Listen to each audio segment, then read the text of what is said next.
Простатит емдеу үшін аттың үстіне жайдақ отырса кетеді ма деген сұрақ келіп жүр.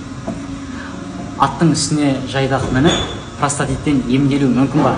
Соңына дейін тыңдаңыз, мен нақты дәлелін айтамын. Аттың үстіне отыратындар, жайдақ мінгендер, олар қазіргі заманда кемде кем. Бірақ соны емдейді деп сенетіндерге дәлелді медицина оны жоққа шығарады, халық емінде жоққа шығарады. Ол миф, былайша айтқанда.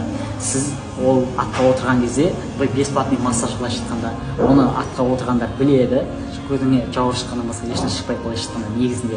Ол просто қанды айналдырады. Ол егер сіздің деніңіз сау болса, витамин бат ішкеннің орнына жаңағы қан жақсы айналады, ол тиісінше жақсы көмектеседі, проблема жоқ. Ал егер сізде уже простатит болып қойған, жаңағы потенциялыңыз мүлдем төмен, уже сіз қанша уақыттан бері қозғалыс жасамайсыз, циркуляция да нашар, себебі бір ай бақтыға барасыз, бір ай періспейсіз, бір ай періспейсіз деген сияқты ғой. Сол себепті сізде уже проблема пайда болған болса, оның емі атқа отыру емес, оның емі алтын қолыңыз. Алтын қолыңызды 3 апта ішу арқылы толығымен емделесіз. Маған 877-257-1419 нөміріне WhatsApp-та жазыңызшы, мен сізге толық түсіндіріп берейін осы емнің қалай жүретінін.